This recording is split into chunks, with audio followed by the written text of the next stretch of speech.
Oke, halo semuanya, gimana uang jajan masih dikasih? Kalau gua sih udah enggak, karena gua yatim. Kembali lagi bersama gua Zul dan kali ini gua akan menceritakan tentang sebuah film yang dirilis pada tahun 2017 yang berjudul The Shape of Water. Film ini menceritakan tentang seorang gadis bisu yang bekerja di salah satu pusat penelitian antariksa dan di sana dia bertemu dengan makhluk asing. Bagaimana kelanjutan ceritanya antara si gadis bisu tersebut dengan si monster? Mari kita mulai ceritanya. Film ini diawali oleh seorang gadis bisu bernama Elisa yang sedang melakukan kegiatannya seperti biasa, seperti memasak telur, menyemir sepatu, menyiapkan air mandi, dan tak lupa diakhiri dengan colok-colok surabi cuy. Di sini ternyata dia tinggal bersama dengan seorang kakek-kakek yang merupakan seorang seniman cuy.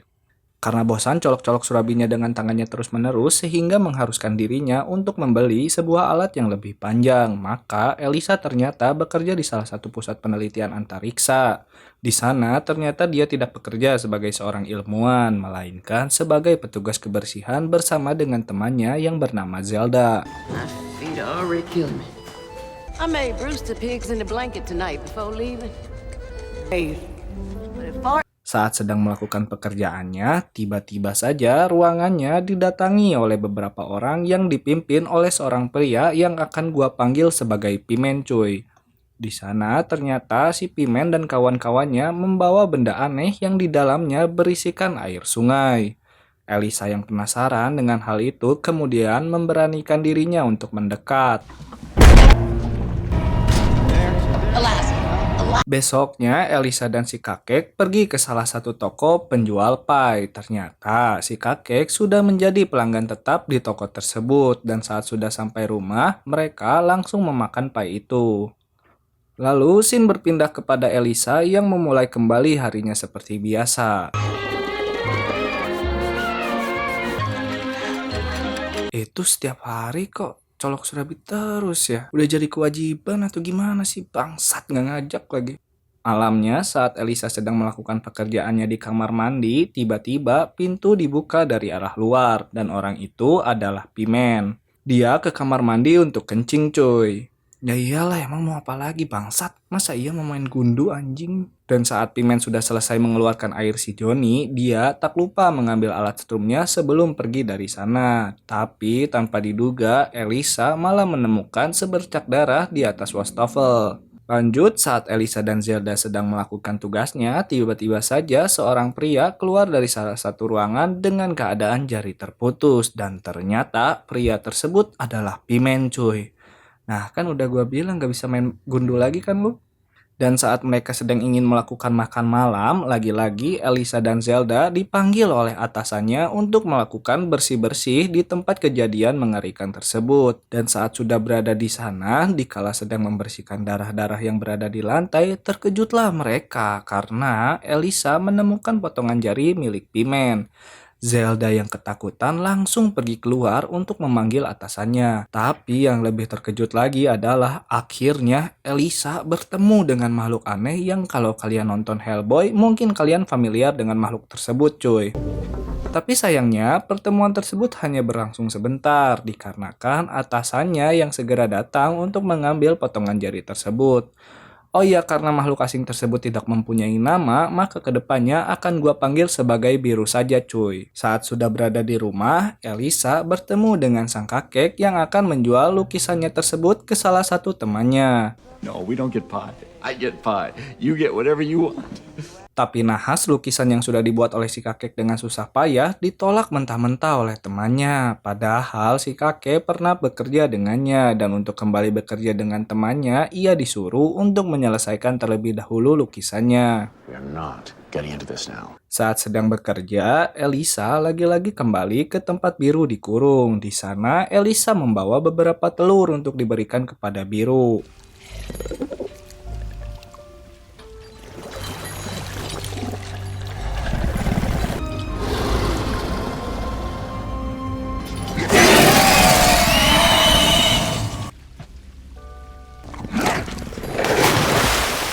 Tak lama saat Elisa keluar dari ruangan tersebut, muncullah Zelda yang memberitahu bahwa Pimen memanggil mereka berdua ke ruangannya. Di sana ternyata Pimen berterima kasih kepada mereka berdua karena telah menemukan jarinya dan Pimen memberitahukan bahwa makhluk yang dikurung di sana ia bawa kemari dari sungai Amerika Serikat.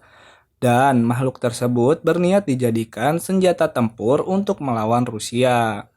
Dan di sini Pimen juga menyinggung apakah Elisa bisu gara-gara bekas luka yang berada di lehernya atau bukan. Tapi Elisa langsung menjawab bahwa dia bisu sejak dari bayi. Besoknya kita diperlihatkan oleh Pimen yang ternyata sudah mempunyai keluarga cuy. Do you think we'll all have jetpacks? Bye, Dad. Dan di sana setelah mungkin tak lama melakukan pengencrotan dan juga Pimen yang kangen dengan mountain istrinya segera melepaskan birahi si Johnny dari sangkarnya.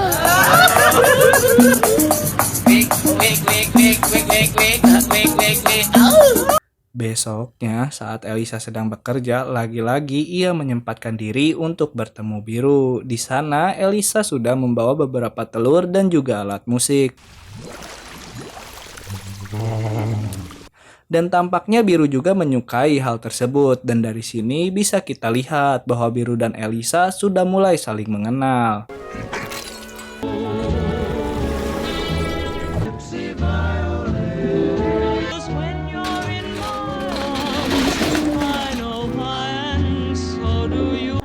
Tapi sayangnya salah satu dokter bernama Hope yang mengurus penelitian tentang Biru melihat hal-hal yang dilakukan oleh Elisa dan Biru. Pria tersebut ternyata bukan hanya saja sebagai seorang dokter biasa, dia ternyata adalah seorang agen rahasia milik Rusia untuk memata-matai hal-hal yang dilakukan di fasilitas tempat Elisa bekerja. Dan di sini Dr. Hope memberikan segala informasi tentang Biru kepada rekannya. Besoknya saat Elisa ingin bertemu Biru kembali, Elisa kaget dengan apa yang dilihatnya. Di sana, Biru ternyata sudah terikat oleh rantai dan tubuhnya dipenuhi oleh luka-luka. Tapi tak lama Elisa menyadari bahwa ada seseorang yang akan memasuki ruangan itu dan Elisa pun segera bersembunyi di sana. Dan orang yang memasuki ruangan tersebut adalah Pimen cuy. Ternyata orang yang sudah menyiksa Biru adalah Pimen. Tapi saat sedang melakukan hal kejinya, ia malah tak sengaja menendang sebutir telur yang telah dibawa oleh Elisa. Tak lama ruangan tersebut dikunjungi oleh Jenderal Hoyt bersama dengan Dr. Hope. Singkat cerita, terjadilah perdebatan antara Dr. Hope dan Pimen. Di sini, Pimen meminta izin kepada Jenderal Hoyt untuk segera melakukan pembedahan kepada Biru. Tapi Dr. Hope segera menolak hal tersebut karena itu bisa mengakibatkan Biru mati seketika. No, that would defeat the purpose. You cannot under any circumstance kill this creature. But at the end of the day, it is my damn decision. Tapi sayangnya, Jenderal Hoyt malah mengambil keputusan untuk membedah makhluk itu dan mempelajarinya sebisa mungkin, dan hal tersebut didengar oleh Elisa. So crack the damn thing open, learn what you can, and close up shop here. Elisa yang tak terima dengan keputusan tersebut akhirnya mencari cara agar bisa mengeluarkan Biru dari sana, dan salah satu orang pertama yang ia temui adalah si kakek. Tapi sayangnya kakek tentu saja tidak mau membantu Elisa karena itu bisa melanggar hukum.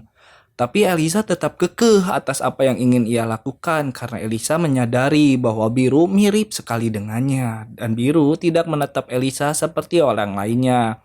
Biru juga tidak tahu kekurangan Elisa sama sekali. Biru melihat Elisa seperti manusia apa adanya. Sayangnya alasan tersebut tidak menggerakkan hatinya kakek. Dan ternyata itu semua diakibatkan karena kakek harus bertemu dengan temannya kembali untuk menjual lukisannya yang sudah diperbaharui.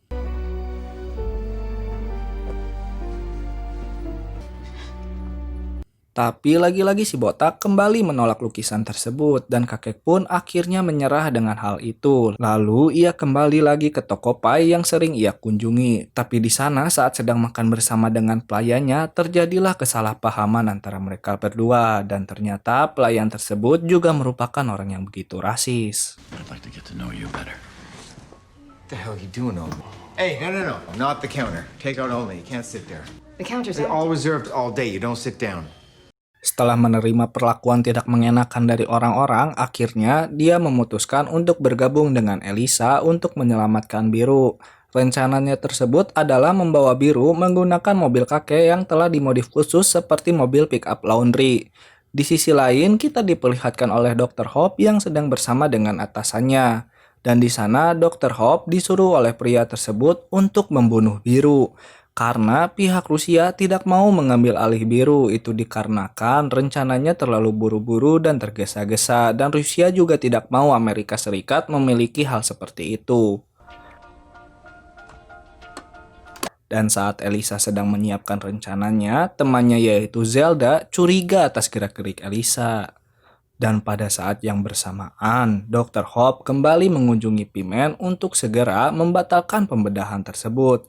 Tapi hal tersebut tentu saja ditolak mentah-mentah oleh P-Man. Tapi di sana, Dr. Hope malah melihat sebuah kamera CCTV yang digerakkan oleh Elisa.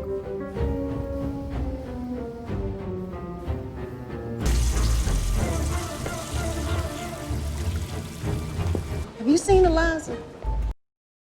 Dan saat Elisa sedang ingin membawa kabur Biru, ternyata di ruangan itu sudah ada Dr. Hope yang sudah menunggunya, dan dia berniat membantu Elisa untuk mengeluarkan Biru dari sana.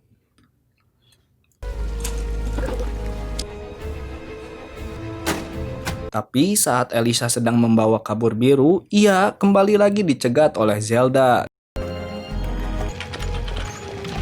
Are you out of your mind?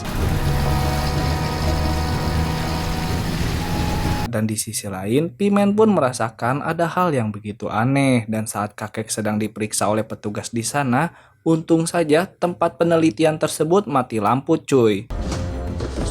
Get back up! Dan karena petugas tersebut akhirnya mengetahui bahwa si kakek memalsukan identitasnya, maka ia segera menodongkan sebuah pistol kepadanya.